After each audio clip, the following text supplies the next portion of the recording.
भगवान दी जय। सो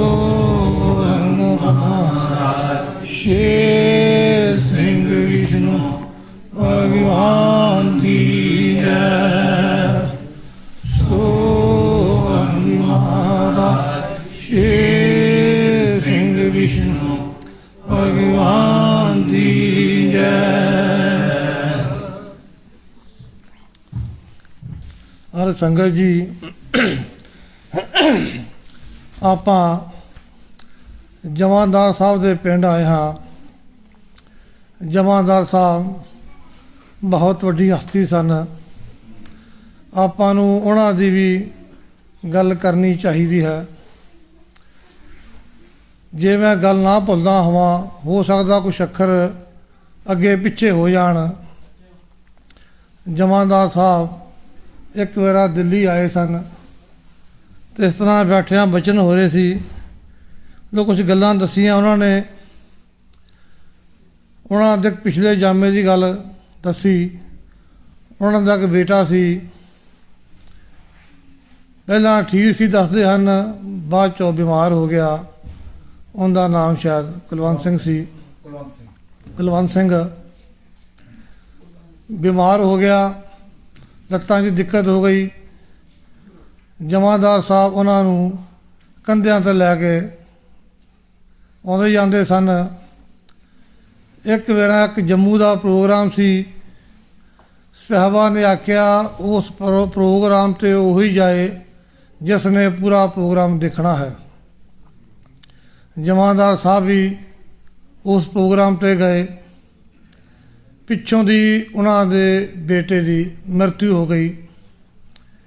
ਉਹਨਾਂ ਦੇ ਘਰੋਂ ਮਾਤਾ ਜੀ ਨੇ ਸੰਦੇਸ਼ ਭਿਜਵਾਇਆ, ਜਿੱਦਾਂ ਸੁਣਨ 'ਚ ਆਉਂਦਾ ਹੈ ਕਿ ਬੇਟਾ ਪੂਰਾ ਹੋ ਗਿਆ ਹੈ, ਤੁਸਾਂ ਸਾਹਿਬਾਂ ਦੇ ਹੁਕਮ ਦੇ ਮੁਤਾਬਕ ਟੂਰ ਪੂਰਾ ਦੇਖ ਕੇ ਆਉਣਾ ਹੈ।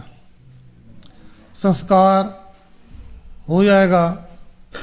ਜਮਾਂਦਾਰ ਸਾਹਿਬ ਉਹ ਪੂਰਾ ਟੂਰ ਵੇਖ ਕੇ ਆਏ। ਬਾਅਦ 'ਚੋਂ ਚਲੋ ਉਹਨਾਂ ਪ੍ਰਸ਼ਾਦ ਕਰਵਾਇਆ।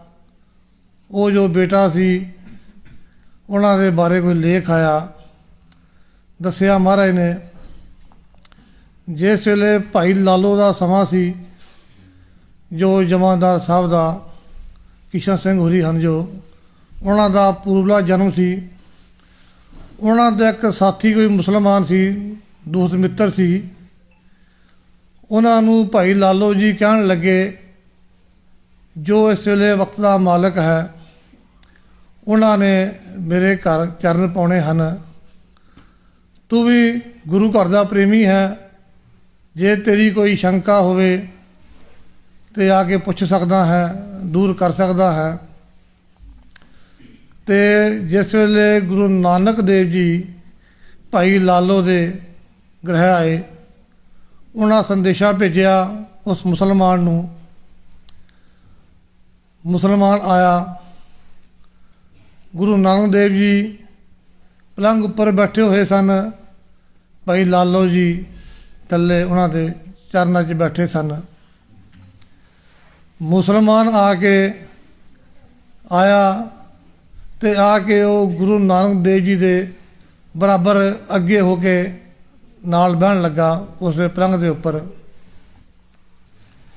ਭਾਈ ਲਾਲੋ ਜੀ ਨੇ ਉਹਨਾਂ ਨੂੰ ਪਿਆਰ ਮਾਰ ਕੇ ਰੋਕਣਾ ਚਾਹਿਆ। ਉਹ ਤਾਂ ਵਕਤ ਦਾ ਪੈਗੰਬਰ ਹੈ, ਤੂੰ ਉਹਨਾਂ ਦੇ ਬਰਾਬਰ ਬੈਠੇਗਾ। ਅਤੇ ਉਹ ਮੁਸਲਮਾਨ ਜਿਹੜਾ ਸੀ, ਉਹ ਵੀ ਚਲੋ ਅੰਦਰੋਂ ਖੋਜੀ ਹੋਏਗਾ ਪ੍ਰਭੂ ਦਾ। ਅਤੇ ਉਸ ਨੇ ਆਪਣੇ ਮਨ 'ਚ ਬੇਨਤੀ ਕੀਤੀ, ਹੇ ਸਤਿਗੁਰ, ਮੈਂ ਤਾਂ ਤੇਰੇ ਕੋਲ ਕੁਛ ਆਪਣੀਆਂ ਦੁਵਿਧਾਵਾਂ ਲੈ ਕੇ ਆਇਆ ਸੀ। ਇਸ ਲਾਲੋ ਨੇ ਮੈਨੂੰ ਪਿਆਰ ਮਾਰ ਕੇ ਰੋਕਣਾ ਚਾਹਿਆ। ਭਾਈ ਲਾਲੋ ਜੀ ਨੇ ਪਿਆਰ ਮਾਰ ਕੇ ਰੋਕਿਆ, ਕਿਉਂਕਿ ਭਾਈ ਲਾਲੋ ਜੀ ਵੀ ਇੱਕ ਉੱਚ ਹਸਤੀ ਸਨ। ਭਾਈ ਲਾਲੋ ਜੀ ਦੇ ਮਨ ਵਿੱਚ ਵੀ ਆਇਆ ਕਿ ਮੈਂ ਅਪਰਾਧ ਕਰਤਾ। ਉਹਨਾਂ ਉਸ ਵੇਲੇ ਮਨ 'ਚ ਮਾਫੀ ਮੰਗੀ। ਚਲੋ ਜੋ ਫਿਰ ਜੋ ਲੇਖ ਆਇਆ ਹੁਣ ਦੇ ਟਾਈਮ ਦਾ, ਭਾਈ ਲਾਲੋ ਜੀ ਦੇ ਬੇਟਾ ਪੂਰੇ ਹੋਣ ਦੇ ਬਾਅਦ ਜੋ ਭੇਦ ਖੁੱਲ੍ਹਾ, ਉਹਦੇ ਵਿੱਚ ਆਖਿਆ ਕਿ उस मुसलमान ने बेनती की कि हे सतगुर, मैं ते तेरे कोल अपनियां दुविधावां दूर करन आया सी। इसने मैनू रोकिया तो सतगुरां नाल बचन होए। जिद्दां भाई लालो जी दसदे हुंदे सन कि तूं भी बेनती कीती सी। तो फिर भाई लालो जी कहन लगे कि जे मैं बेनती करके माफ़ी मंग लई सी तो फिर वो जो मुसलमान सी वो बेटा बन के उन्होंने घर आ गया। उन्होंने उन्हें लत्त मारी रोकने वास्ते। उन्होंने सोच माड़ी नहीं सी, लेकिन मुसलमान की सोच की सी वो सतगुरु जानते सन। तो भाई लालो जी ने जिद्दां दस्सिया सतगुरां ने, उन्हें बेनती की, तूं भी बेनती की। फिर भाई लालो जी ने कहा कि सतगुरु जे मैं भी बेनती की सी, फिर तुसी मेरे घर इनू पुत्र बना के भेजा, मुसलमान नू बीमार हो गया, लत्तां की दिक्कत हो गई। सतगुरु पूरन सिंह जी कहन लगे, जमादार साहब तुहाडी अर्जी तो पहलां उत्थे मुसलमान की अर्जी पहुँच गई सी। कौन कित्थे अंदरों टिकिया होया है वो सतगुर जानता है। असी तुच्छ बुद्धि वाले जीव उस चीज़ नू नहीं जान सकते, क्योंकि तू बेनती करती सी इस करके तेरे घर आ गया तो कृपा तेरे ते भी हो गई। एक उन्हां दा होर बचन याद आ गया। जिस वेले भाई लालो जी महाराज दे चरनी आए, दसदे हुंदे सन कि जदों साहिबां च बाणी दा जोत दा प्रकाश होना, बाणी चलनी, देख के आनंद होना, आत्मा ने महसूस करना कि ये जो कार्य हो रहा है आम प्राणी नहीं कर सकता।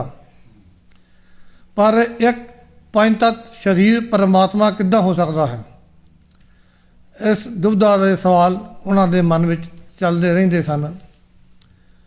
उन्हें एक बेरा सतगुरां नूं चिट्ठी पाई, सच्चे पातशाह मेरा मन नहीं टिकता कि पंज तत्त परमात्मा किस तरह हो सकता है। सतगुरां ने चिट्ठी पाई, दिल्ली चला जा, पहाड़गंज साडा एक सिख रहिंदा है दर्शन सिंह लिखारी, उनके को चला जा। उस वेले दसदे भाई लालो जी कि मेरी उस वेले लिखारी दर्शन सिंह नाल पहली मुलाकात सी। जदों कहते दिल्ली पहुंचा, मैं पहाड़गंज वेख्या छोटी उम्र का छोकरा 22-24 साल का, अब मैनू की दसेगा। चलो बैठे, लिखारी साहब ने कहा बैठो लंगर छको, लंगर छकाया। कुछ उन्होंने बचन किए लिखारी साहब के नाल, लिखारी साहब ने उन्होंने किए। उन्होंने की पूछया, लिखारी साहब ने की दसिया, आओ दोनों ही जानते हैं। फिर भाई लालो जी उदों ही चल तुरे। लिखारी साहब कहन लगे नेरा हो गया, तो कहन लगे नहीं मैं सतगुरां को जाना है। उन्होंने आखना जाके कि मेरे मन दियां दुविधावां दूर हो गई। मैं भाई लालो जी ने पूछया कि तुहानू लिखारी ने की दसिया सी? कहते प्रितपाल वो गल्लां दस्सण वालियां नहीं। फिर मैं लिखारी साहब ने पूछया, मैं लिखारी साहब तुसी भाई लालो जी ने की समझाया सी? कहते मैनू की पता, मैं कोई एवं जबड़ी मारती होनी है। ਜਿਹੜੇ ਵੱਡੇ ਭਗਤ ਹੁੰਦੇ ਆ ਉਹ ਛੇਤੀ ਆਪਣੇ ਭੇਤ ਵੀ ਨਹੀਂ ਖੋਲ੍ਹਦੇ। ਉਹ ਆਪਾਂ ਲਿਖ ਪੜ੍ਹਦੇ ਹਾਂ 12 ਪੋ शहनशाही संमत 4 रामचंद ग्रह नीकोवाल जम्मू सदी 14वीं कहे प्रभु मैं सदा सुहागण कदी नहीं होना विवाह। सदी 14वीं कहे प्रभु मैं सदा सुहागण कदी नहीं होना बेवाह। खावंद जगत ना कोई हंडाइया परवरदिगार तेरी करनी सेवा। सांझे यार तेरी सरनाइया।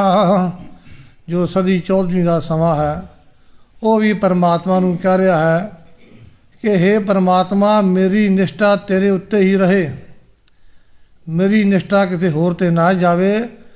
ਸਾਡਾ ਵੀ ਅੱਜ ਇਹੋ ਹੀ ਹਾਲ ਹੈ। ਸਾਡਾ ਸਤਿਗੁਰਾਂ ਤੋਂ ਨਿਸ਼ਚਾ ਉੱਠ ਗਿਆ ਹੈ। ਅਸੀਂ ਜਗਤ ਪ੍ਰਾਣੀਆਂ ਪਿੱਛੇ ਭੱਜੇ ਫਿਰਦੇ ਹਾਂ। ਕਿਸੇ ਨੇ ਕਿਸੇ ਦਾ ਕੋਈ ਮਾੜਾ ਜਿਹਾ ਕੰਮ ਸਵਾਰਤਾ, ਅਸੀਂ ਉਸੇ ਨੂੰ ਭਗਵਾਨ ਕਹਿਣ ਲੱਗ ਪੈਂਦੇ ਹਾਂ ਕਿ ਆਹੀ ਭਗਵਾਨ ਹੈ। ਭਗਵਾਨ ਇੱਕ ਹੈ। ਸਦੀ 14ਵੀਂ ਕਹੇ ਪ੍ਰਭੂ ਮੈਂ ਸਦਾ ਸੁਹਾਗਣ, ਕਦੀ ਨਹੀਂ ਹੋਣਾ ਬੇਵਾ। ਬੇਵਾ ਜੋ ਹੁੰਦੀ ਹੈ ਆਪਣਾ ਖਾਂ ਛੱਡ ਦਿੰਦੀ ਹੈ, ਕਿਸੇ ਹੋਰ ਨੂੰ ਆਪਣਾ ਪਤੀ ਬਣਾ ਲੈਂਦੀ ਹੈ। ਖਾਵੰਦ ਜਗਤ ਨਾ ਕੋਏ ਹੰਢਾਈਆ, ਮੈਨੂੰ ਜਗਤ ਵਾਲੇ ਖਸਮ ਨਹੀਂ ਚਾਹੀਦੇ। ਇਹ ਨਿਰਗੁਣ ਨਿਰਾਕਾਰ ਤੂੰ ਮੇਰਾ ਖਸਮ ਬਣ। ਪਰਵਰਦਗਾਰ ਤੇਰੀ ਕਰਨੀ ਸੇਵਾ, ਪਰਵਰਦਗਾਰ ਪਰਮਾਤਮਾ ਮੈਂ ਤੇਰੀ ਸੇਵਾ ਕਰਨੀ ਹੈ। ਸਾਂਝੇ ਯਾਰ ਤੇਰੀ ਸਰਨਾਈਆ, ਸਾਂਝਾ ਯਾਰ ਜੋ ਸਰਮ ਮਾਨਵ ਜਾਤੀ ਦਾ ਪਿਤਾ ਹੈ, ਕਿਸੇ ਇੱਕ ਦਾ ਨਹੀਂ, ਕਿ ਜੋ ਜਗਤ ਕਰਕੇ ਗੁਰੂ ਪੀਰ ਧਰਤੀ 'ਤੇ ਆਏ ਅਤੇ ਉਹਨਾਂ ਦੀ ਸੰਤਾਨ ਕਹਿਣ ਲੱਗ ਪੈਂਦੀ ਹੈ ਆਹ ਸਾਡਾ ਹੈ, ਅਸੀਂ ਇਹਦੇ ਨਜ਼ਦੀਕੀ ਹਾਂ, ਸਾਡੇ ਨਜ਼ਦੀਕ ਨਹੀਂ। ਸਾਂਝੇ ਯਾਰ ਤੇਰੀ ਸਰਨਾਈਆ, ਅੰਮ੍ਰਿਤ ਫਲ ਖਾਣਾ ਮੇਵਾ, ਦੂਜੀ ਭੁੱਖ ਨਾ ਕੋਏ ਵਧਾਈਆ। ਅੰਮ੍ਰਿਤ ਫਲ ਖਾਣਾ ਮੇਵਾ, ਜੋ ਅੰਮ੍ਰਿਤ ਹੈ, ਅੰਮ੍ਰਿਤ ਮਰੀ ਹੋਈ ਆਤਮਾ ਨੂੰ ਜੀਵਤ ਕਰਦਾ ਹੈ। ਪੰਥ ਦੀ ਗੱਲ ਨਹੀਂ ਇੱਥੇ। ਉਹ ਅੰਮ੍ਰਿਤ ਜੋ ਪ੍ਰਭੂ ਸਾਨੂੰ ਦਿੰਦਾ ਹੈ, ਉਹਦਾ ਹੁਕਮ ਹੈ, ਉਹਦੀ ਬਾਣੀ ਹੈ, ਉਹਦਾ ਸ਼ਬਦ ਹੈ, ਜਿਸ ਦੇ ਨਾਲ ਸਾਡੀ ਮਰੀ ਹੋਈ ਆਤਮਾ ਜੀਵਤ ਹੁੰਦੀ ਹੈ। ਜੀਵਤ ਹੋਣ ਦਾ ਭਾਵ ਸਾਡਾ ਪਰ ਆਤਮਾ ਪ੍ਰਭੂ ਦਾ ਸਿਮਰਨ ਕਰਦੀ ਹੈ, ਕਿਸੇ ਹੋਰ ਦੇ ਉੱਤੇ ਆਪਣੀ ਨਿਸ਼ਚਾ ਨਹੀਂ ਰੱਖਦੀ, ਨਿਸ਼ਚਾ ਰੱਖਦੀ ਹੈ ਇੱਕ ਨਿਰਗੁਣ ਨਿਰਾਕਾਰ ਦੇ ਉੱਤੇ। ਅੰਮ੍ਰਿਤ ਫਲ ਖਾਣਾ ਮੇਵਾ, ਦੂਜੀ ਭੁੱਖ ਨਾ ਕੋਏ ਵਧਾਈਆ। ਦੁਨੀਆ ਦੀਆਂ ਚੀਜ਼ਾਂ ਦੀ ਉਸਨੂੰ ਕੋਈ ਲੋੜ ਨਹੀਂ। ਤੇਰੀ ਹਕੀਕਤ ਸੁਣਨੀ ਬਿਨਾ ਜਿਹਵਾ, ਕਲਮਾ ਤੁਰਦਾ ਦਿਨਾ ਦ੍ਰਿੜਾਈਆ। ਤੇਰੀ ਹਕੀਕਤ ਸੁਣਨੀ ਬਿਨਾ ਜਿਹਵਾ, ਆ ਰਸਨਾ ਨਾਲ ਦੀਆਂ ਗੱਲਾਂ ਨਹੀਂ। ਤੂੰ ਮੇਰੀ ਅੰਤਰ ਆਤਮਾ 'ਤੇ ਆਪਣਾ ਹੁਕਮ ਦੇ, ਮੇਰੀ ਅੰਤਰ ਆਤਮਾ 'ਤੇ ਆਪਣਾ ਨਾਮਦਾਨ ਦੇ। ਕਲਮਾ ਤੁਰਦਾ ਦਿਨਾ ਦ੍ਰਿੜਾਈਆ, ਭੇਵ ਖੋਲਣਾ ਆਪਣਾ ਅਲਖ ਭੇਵਾ, ਪਰਦਾ ਦਿਨਾ ਉਠਾਈਆ। ਅਲਖ ਭੇਵਾ ਜਿਹਦੀ ਅਸੀਂ ਸਾਰ ਨਹੀਂ ਪਾ ਸਕਦੇ, ਤੂੰ ਆਪਣਾ ਭੇਦ ਖੋਲ, ਮੇਰੀ ਆਤਮਾ 'ਤੇ ਕਿਰਪਾ ਕਰ। ਤੂੰ ਉਠਾ ਕਰ ਵੱਡ ਦੇਵੀ ਦੇਵਾ, ਦੇਵ ਆਤਮਾ ਆਪਣਾ ਰੰਗ ਰੰਗਾਈਆ। ਤੂੰ ਉਠਾ ਕਰ ਵੱਡ ਦੇਵੀ ਦੇਵਾ, ਜੋ ਪਰਮਾਤਮਾ ਹੈ ਉਸ ਤੋਂ ਵੱਡਾ ਕੋਈ ਨਹੀਂ ਹੈ। ਦੇਵ ਆਤਮਾ ਆਪਣਾ ਰੰਗ ਰੰਗਾਈਆ, ਮੰਦਰ ਵੇਖਣਾ ਨਿਸ਼ਚਲ ਧਾਮ ਤੇਰਾ ਨਿਹਕੇਵਾ। ਮਹਲ ਟਲ ਸੋਭਾ ਪਾਈਆ, ਮੇਰਾ ਕੋਈ ਤੱਤਾਂ ਵਾਲਾ ਨਹੀਂ ਪਹਿਰਾਵਾ। ਤਨ ਵਜੂਦ ਨਾ ਕੋਏ ਵਖਾਈਆ। ਸਦੀ 14ਵੀਂ ਕਹਿੰਦੀ ਹੈ ਮੇਰਾ ਕੋਈ ਤੱਤਾਂ ਵਾਲਾ ਰੂਪ ਨਹੀਂ ਹੈ, ਨਾ ਮੈਂ ਕੋਈ ਜਗਤ ਦੇ ਪਹਿਨਾਵੇ ਪਾਉਂਦੀ ਹਾਂ। ਜੋਤੀ ਜੋਤ ਸਰੂਪ ਹਰ, ਆਪੇ ਆਪਣੀ ਕਿਰਪਾ ਕਰ। ਸਦ ਆਪਣਾ ਰੰਗ ਰੰਗਾਈਆ। ਹੇ ਪ੍ਰਭੂ ਤੂੰ ਮੈਨੂੰ ਆਪਣੇ ਨਾਮ ਦੀ ਰੰਗਣ ਦੇ, ਮੈਂ ਤੇਰੇ ਨਾਮ ਚੰਗੀ ਰਹਾ। ਸਦੀ 14ਵੀਂ ਕਹੇ ਮੈਂ ਨੌਜਵਾਨ ਤੁਰਦੀ ਨੱਡੀ, ਨਵ ਜੌਵਨ ਰੂਹ ਬਦਲਾਈਆ। ਉਹ ਕਦੇ ਬੁੱਢੀ ਜਵਾਨ ਨਹੀਂ, ਉਹ ਸਦਾ ਜਵਾਨ ਰਹਿੰਦੀ ਹੈ, ਜੋ ਸਦੀ 14ਵੀਂ ਹੈ। ਕਿਉਂਕਿ ਉਹ ਇੱਕ ਸਮਾਂ ਹੈ, ਜੋ ਸਮਾਂ ਚੱਲ ਰਿਹਾ ਹੈ, ਗੱਲ ਸਮੇਂ ਦੀ ਹੋ ਰਹੀ ਹੈ, ਕਿਸੇ ਪੰਥ ਦੀ ਨਹੀਂ ਹੋ ਰਹੀ। ਲੋਕ ਮਾਤ ਕਰਾਂ ਕਦੀ ਨਾ ਬਦੀ, ਬਦਕਾਰਾਂ ਕੋਲੋਂ ਪੱਲੂ ਲਵਾਂ ਛੁਡਾਈਆ। ਜੋ ਤੇਰੀਆਂ ਬਦਨਾਮੀਆਂ ਕਰਦੇ ਹਨ, ਮਨਾਂ ਤੋਂ ਦੂਰ ਰਹਿਣਾ ਚਾਹੁੰਦੀ ਹਾਂ। ਮੈਨੂੰ ਜਗਤ ਕਹਿੰਦਾ ਸਦੀ, ਸੈਂਕੜਿਆਂ ਵਿੱਚ ਗਣਾਈਆ। 100 ਸਾਲ ਦੀ ਇੱਕ ਸਦੀ ਹੁੰਦੀ ਹੈ, 14 ਸਾਲਾਂ ਨੂੰ ਲਾ ਕੇ ਸਦੀ, 14 ਸਦੀਆਂ ਬਣ ਗਈਆਂ। ਮੈਂ ਪੈਗੰਬਰਾਂ ਗੋਰੇ ਅਵਤਾਰਾਂ ਮਿਲਦੀ ਕਦੀ ਕਦੀ, ਕੁਦਰਤ ਦੇ ਮਾਲਕ ਸਤ ਤੇਰਾ ਸੰਗ ਨਿਭਾਈਆ। ਲੋਕ ਮਾਤ ਫਿਰਾਂ ਪੈਰ ਦੱਬੀ, ਆਹਟ ਸੁਣ ਕੋਏ ਨਾ ਪਾਈਆ। ਮੈਂ ਚੋਰੀ ਚੋਰੀ ਇਸ ਮਾਲ ਲੋਕ ਤੁਰੀ ਫਿਰਦੀ ਹਾਂ, ਮੈਨੂੰ ਕੋਈ ਪਛਾਣ ਨਹੀਂ ਸਕਦਾ। ਜਿਸ ਵੇਲੇ ਤੇਰੀ ਜੋਤ ਜਗੀ, ਨਿਰਗੁਣ ਨੂਰ ਕੀਤਾ ਰੁਸ਼ਨਾਈਆ। ਮੈਂ ਦੂਰ ਦੁਰਾਡੀ ਆਈ ਭੱਜੀ, ਭਜਨ ਬੰਦਗੀ ਦਿੱਤੀ ਤਜਾਈਆ। ਉਹ ਜੋ ਸਦੀ 14ਵੀਂ ਸੀ, ਉਸ ਪ੍ਰਭੂ ਦੀ ਆਸ 'ਚ ਬੈਠੀ ਸੀ। ਜਿਸ ਵੇਲੇ ਪ੍ਰਭੂ ਮਾਤ ਲੋਕ 'ਤੇ ਆਇਆ, ਮੈਂ ਦੂਰ ਦਰਾਡੀ ਆਈ ਭੱਜੀ, ਉਹ ਵੀ ਸਾਹਿਬਾਂ ਦੇ ਚਰਨਾਂ 'ਚ ਆ ਗਈ। ਭਜਨ ਬੰਦਗੀ ਦਿੱਤੀ ਤਜਾਈਆ, ਤੇਰੀ ਸਰਨ ਸਰਨਾਈ ਲੱਗੀ। ਲਗ ਮਾਤਰ ਡੇਰਾ ਢਾਈਆ, ਦੁਨੀਆ ਦੇ ਪਾਖੰਡ ਛੱਡ ਦਿੱਤੇ। ਮੇਰੇ ਅੰਦਰ ਵਧਾਈ ਵੱਜੀ, ਖੁਸ਼ੀਆਂ ਰਾਗ ਸੁਣਾਈਆ। ਜਦੋਂ ਪਰਮਾਤਮਾ ਨੇ ਦਰਸ ਕੀਤਾ, ਅੰਦਰ ਚਾਹ ਚੜ ਗਿਆ। ਮੇਰਾ ਦੁਖੜਾ ਗਿਆ ਹੱਬੀ, ਸਹਿੰਸਾ ਰਿਹਾ ਨਾ ਰਾਈਆ। ਫਿਰ ਮੇਰੇ ਅੰਦਰ ਕੋਈ ਵੀ ਦੁਬਦਾ ਨਹੀਂ ਰਹਿ ਗਈ। ਜੋਤੀ ਜੋਤ ਸਰੂਪ ਹਰ, ਆਪ ਆਪਣੀ ਕਿਰਪਾ ਕਰ। ਜੋਤੀ ਜੋਤ ਸਰੂਪ ਹਰ, ਜੋਤੀ ਆਤਮਾ, ਜੋਤ ਪਰਮਾਤਮਾ। ਜੋ ਜੋਤ ਹੈ ਪਰਮਾਤਮਾ ਹੈ, ਅਥਾਹ ਸਾਗਰ ਹੈ। ਜੋਤੀ ਸਮੁੰਦਰ 'ਚ ਇੱਕ ਬੂੰਦ ਹੈ। ਇੱਕ ਬੂੰਦ ਨੂੰ ਕੱਢ ਲਓ, ਜਿੰਨੀਆਂ ਮਰਜ਼ੀ ਬੂੰਦਾਂ ਸਮੁੰਦਰ 'ਚੋਂ ਕੱਢ ਲਓ, ਉਹ ਸਮੁੰਦਰਾਂ ਨਾਲ ਘਟਦਾ ਹੈ ਨਾ ਵੱਧਦਾ ਹੈ। ਅਸੀਂ ਜੋਤੀ ਹਾਂ। ਜੋਤ ਸਰੂਪ ਪਰਮਾਤਮਾ ਹੈ, ਜੋ ਸਰਬ ਜੋਤਾਂ ਦਾ ਮਾਲਕ ਹੈ। ਜੋਤੀ ਜੋਤ ਸਰੂਪ ਹਰ, ਆਪ ਆਪਣੀ ਕਿਰਪਾ ਕਰ। ਮੇਰਾ ਲੇਖਾ ਲੈਣਾ ਲਗਾਈਆ, ਸਦੀ 14ਵੀਂ ਕਹੇ। ਮੈਂ ਆ ਜੁਗਾਦੀ ਨਵੀਂ ਨਵੀਨ, ਤੇਰੇ ਰੰਗ ਸਮਾਈਆ। ਸਦੀ 14ਵੀਂ ਕਹਿੰਦੀ ਹੈ, ਹੇ ਸਤਿਗੁਰ, ਜਦੋਂ ਮੈਂ ਤੇਰੇ ਚਰਨਾਂ 'ਚ ਆ ਗਈ, ਫਿਰ ਮੈਂ ਨਵੀਨ ਹੋ ਗਈ, ਤੇਰੇ ਰੰਗ ਵੀ ਸਮਾ ਗਈ। ਤੂੰ ਸ਼ਹਿਨਸ਼ਾਹ ਕਿੰਗ, ਮੈਂ ਗਮੀ ਕੁਦੀਨ। ਕਾਇਨਾਤ ਵਿੱਚ ਨਜ਼ਰ ਕਿਸੇ ਨਾ ਆਈਆ। ਤੂੰ ਸ਼ਹਿਨਸ਼ਾਹ ਕਿੰਗ, ਤੂੰ ਮੇਰੇ ਅੰਦਰ ਮੈਨੂੰ ਲੜਾਈ ਕਰਾਉਣਾ ਹੈ ਆਪਣੀ। ਤੂੰ ਸ਼ਹਿਨਸ਼ਾਹ ਕਿੰਗ, ਮੈਂ ਗਮੀ ਕੁਦੀਨ। ਕਾਇਨਾਤ ਵਿੱਚ ਨਜ਼ਰ ਕਿਸੇ ਨਾ ਆਈਆ। ਅਤ ਸੁੰਦਰ ਜੋ ਵਨਵੰਤੀ ਹਸੀਨ। ਮੇਰੇ 'ਤੇ ਕਦੀ ਬੁਢਾਪਾ ਨਹੀਂ ਆਉਂਦਾ। ਰੂਪ ਰੰਗ ਨਜ਼ਰ ਕਿਸੇ ਨਾ ਆਈਆ। ਤੂੰ ਨਾਰਾਇਣ, ਮੈਂ ਤੇਰੀ ਧਾਰ ਮਦੀਨ। ਮਦੀਨ ਔਰਤ ਨੂੰ ਕਹਿੰਦੇ ਹੈ। ਪਰਮਾਤਮਾ ਨਰ ਰੂਪ ਹੈ। ਬਾਕੀ ਜਿੰਨੀ ਜੀਵ ਜੰਤ ਹੈ, ਜਿੰਨੀ ਸ੍ਰਿਸ਼ਟੀ ਹੈ, ਮਦੀਨ ਹੋ ਕੇ ਉਸ ਦੀ ਨਾਰੀ ਹੈ।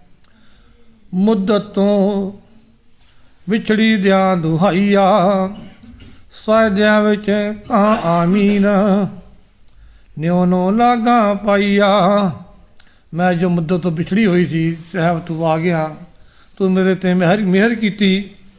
ਸਾਇਦਿਆਂ ਵਿੱਚ ਕਾਂ ਆਮੀਨ, ਨਿਉ ਨੋ ਲਾਗਾ ਪਾਈਆ। ਵੇਖੀ ਫੇਰ ਕਦੇ ਨਾ ਕਰੀ ਤਕਸੀਮ, ਮੈਨੂੰ ਕਦੇ ਅੱਡ ਨਾ ਕਰ ਦੇਈਂ ਤਕਸੀਮ ਕਰਕੇ। ਕੁਦਰਤ ਦਾ ਮਾਲਕ ਨਜ਼ਰੀ ਆਈਆ। ਮੈਂ ਸਦਾ ਸਦਾ ਤੇਰੇ ਅਧੀਨ, ਚੁਗ ਚੁਗ ਲਾਗਾ ਪਾਈਆ। ਜੋ ਸਦੀ 14ਵੀਂ ਹੈ, ਕਹਿੰਦੀ ਪ੍ਰਭੂ ਮੈਂ ਸਦਾ ਤੇਰੇ ਅਧੀਨ ਹਾਂ।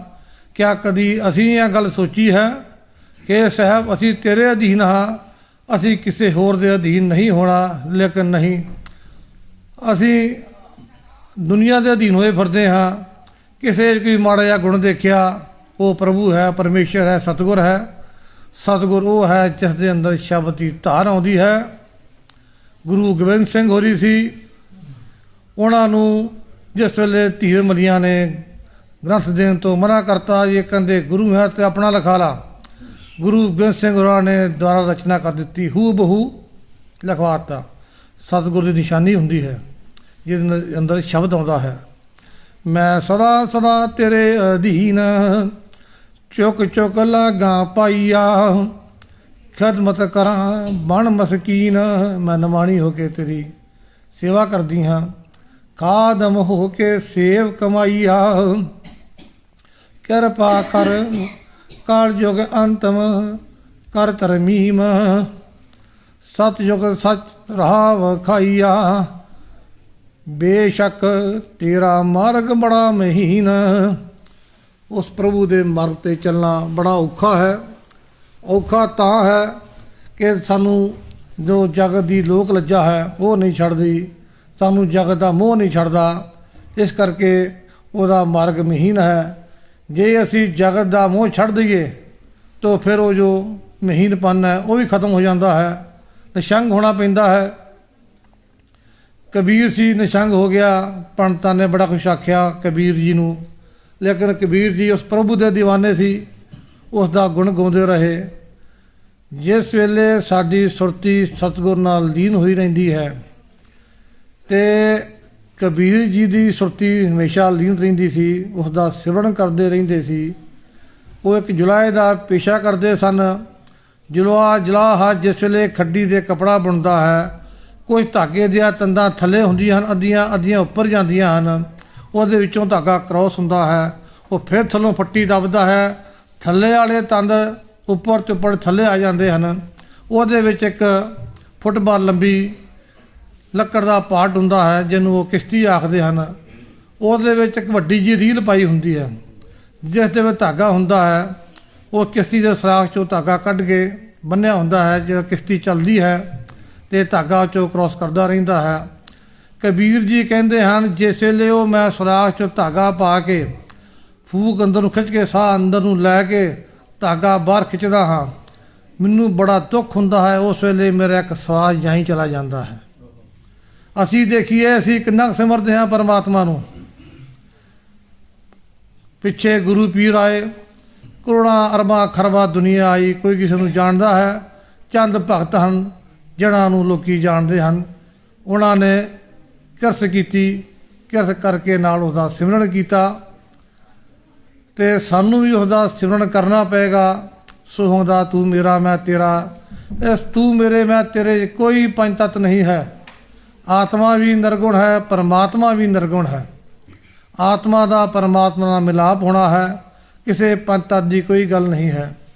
ਸਾਚੇ ਕਲਮੇ ਦੀ ਕਰ ਤਲਕੀਨ, ਤਾਕਤ ਆਪਣੀ ਨਾਲ ਸਮਝਾਈਆ, ਤੂੰ ਕੁਦਰਤ ਕਾਦਮ ਕਦੀਮ, ਰਹਿਮਤ ਕਰ ਨੂਰ ਅਲਾਈਆ, ਖੇਲ ਵੇਖ ਉੱਪਰ ਜ਼ਮੀਨ, ਧਰਨੀ ਧਰਤ ਧਵਲ ਡੇਰਾ ਲਾਈਆ, ਮੈਨੂੰ ਤੇਰੇ ਉੱਤੇ ਯਕੀਨ, ਗੋਰੇ ਅਵਤਾਰ ਪੈਗੰਬਰ ਪੱਲੂ ਗਏ ਛੁਡਾਈਆ। ਸਦੀ 14ਵੀਂ ਕਹਿੰਦੀ ਹੈ, ਗੁਰੂ ਪੀਰ ਆਏ, ਆ ਕੇ ਚਲੇ ਗਏ, ਪੱਲੂ ਛੁਡਾ ਗਏ। ਹੇ ਪਰਮਾਤਮਾ, ਤੂੰ ਸਦਾ ਰਹਿਣ ਵਾਲਾ ਹੈ, ਤੂੰ ਮੇਰੇ 'ਤੇ ਕਿਰਪਾ ਕਰ, ਮੈਨੂੰ ਤੇਰੇ ਉੱਤੇ ਯਕੀਨ, ਗੋਰੇ ਅਵਤਾਰ ਪੈਗੰਬਰ ਪੱਲੂ ਗਏ ਛੁਡਾਈਆ। ਅਸੀਂ ਵੀ ਹੁਣ ਗੁਰੂਆਂ ਪੀਰਾਂ ਦੇ ਜੋ ਪੁੱਤਰ ਹਨ, ਉਹਨਾਂ ਦੇ ਜਗਤ ਵਸਤੂਆਂ ਹਨ, ਅਸੀਂ ਉਹਨਾਂ ਦੇ ਦੀਵਾਨੇ ਹੋਏ ਪਏ ਹਾਂ, ਲੇਕਿਨ ਉਹ ਤਾਂ ਪੱਲੂ ਛੁਡਾ ਕੇ ਚਲੇ ਜਾਂਦੇ ਹਨ। ਸਦਾ ਰਹਿੰਦਾ ਕੌਣ ਹੈ? ਪਰਮਾਤਮਾ ਜੋਤੀ ਜਾਤਾ।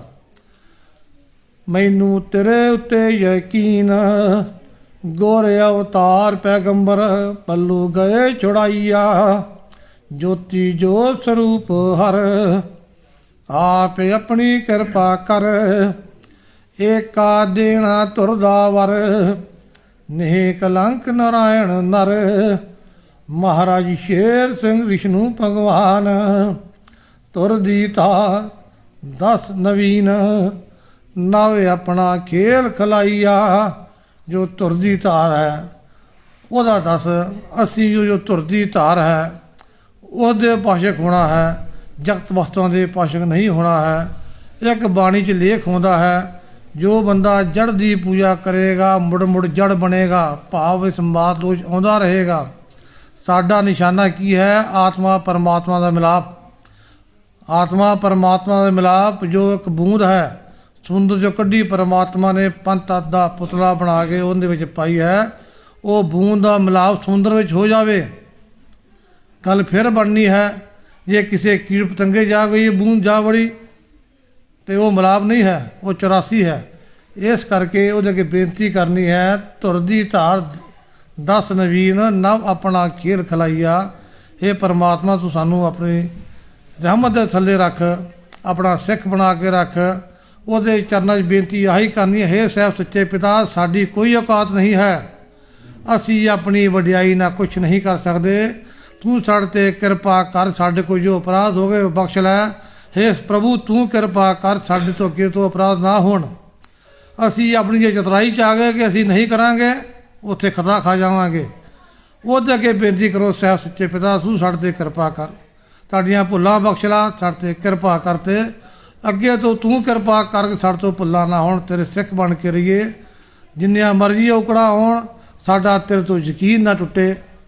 ਜਗ ਦੇ ਪੀਰ ਪੈਗੰਬਰ 'ਤੇ ਆਉਂਦੇ ਜਾਂਦੇ ਰਹਿੰਦੇ ਹਨ। ਹੇ ਪਰਮਾਤਮਾ ਤੂੰ ਸਦਾ ਰਹਿਣ ਵਾਲਾ ਹੈ, ਤੂੰ ਸਾਡੇ 'ਤੇ ਕਿਰਪਾ ਕਰ, ਆਪਣੀ ਮਿਹਰ ਰੱਖ ਸਾਡੇ ਉੱਤੇ, ਸਾਡਾ ਤੇਰੇ 'ਤੇ ਵਿਸ਼ਵਾਸ ਬਣਿਆ ਰਹੇ। ਆ ਸੰਗਤ ਜੀ ਸਮਾਂ ਕਾਫੀ ਹੋ ਗਿਆ, ਆਪਾਂ ਜਕਾਰੇ ਲਾਈਏ। सोहंग महाराज शेर सिंह विष्णु भगवान की जय। सोहंग महाराज शेर सिंह विष्णु भगवान की जय। सोहंग महाराज शेर सिंह विष्णु भगवान की जय। सोहंग महाराज शेर सिंह विष्णु भगवान की जय।